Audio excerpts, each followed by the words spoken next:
On a cette chance, nous, ici à Valloires, d'avoir le col du Galibier. Donc, on cale le début de saison avec son ouverture. Donc, on a eu déjà sur la mi-juin des événements cyclo qui ont marqué ce lancement de saison. Aujourd'hui, on est sur le site des sculptures de Paille et Foin. On fête le 10e anniversaire. Donc, c'est vraiment un temps fort dans la saison d'été pour nous. Et puis, s'enchaîneront une fois par semaine des événements à Valloires. Outre le 14 juillet, la prochaine échéance, ce sera pour nous la valorisation de l'artisanat et puis des traditions de montagne avec Valloires autrefois, le 18 juillet.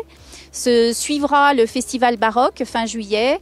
Toujours dans la musique, du 31 juillet au 7 août, le festival du Pixon. Suivront également notre fameux 15 août. Vous savez qu'ici à Valloires, c'est une véritable institution ce 15 août, avec notamment les défilés de chars qui connaissent vraiment un succès auprès des vacanciers.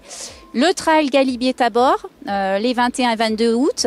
Et puis, je souhaiterais insister sur notre nouveauté de l'été, naturellement, qui est le Valloires Highline Festival, qui sera organisé du 5 au 8 août prochain. L'objectif de cet événement, qui est co-organisé par la commune de Valloires, la FFCAM et l'association Sky Expedition, c'est de valoriser les activités de verticalité que sont les via ferrata, l'escalade, l'alpinisme, mais également la slackline et la highline. À travers cet événement, on a un double objectif, c'est à la fois de permettre aux vacanciers de s'essayer sur ce type de discipline qui est pas forcément naturellement la première chose qu'on peut faire naturellement.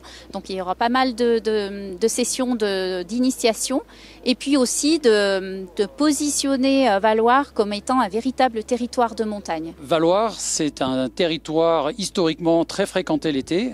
Et le tourisme a démarré à Valloires l'été avant de démarrer l'hiver. Et vous avez une vallée de passage avec des paysages de la campagne jusqu'à la haute montagne. Vous avez une piscine, vous avez une patinoire, vous avez des parcours acrobranches, vous avez tout un tas d'activités ludiques que propose la SEM Valloires. Donc en fait, il y a vraiment tout pour ne pas s'ennuyer à Valloires. On propose cet été la formule que l'on appelle le e-pass loisir, qui permet à nos clients d'une part de s'abonner à un usage illimité des remontées mécaniques, de la piscine ou de la patinoire, mais également de charger un portefeuille électronique qui leur permet de consommer à volonté les activités ludiques qui sont en altitude autour du restaurant, de faire une balade en montagne, puis de terminer par une catapulte ou par une tyrolienne ou une séance de tubing. C'est la liberté sans contrainte logistique. Nous sommes sur probablement un schéma identique à celui de l'été dernier, avec un bon mois de juillet et surtout un très bon mois d'août. Le taux d'occupation prévisionnel qui nous est annoncé pour cet été est à plus 4,3 points par rapport à l'été dernier. Donc le taux de confiance est plutôt élevé. Et puis je dirais la situation sanitaire s'améliore, les contraintes sanitaires sont levées, donc tout cela influe fatalement sur les réservations.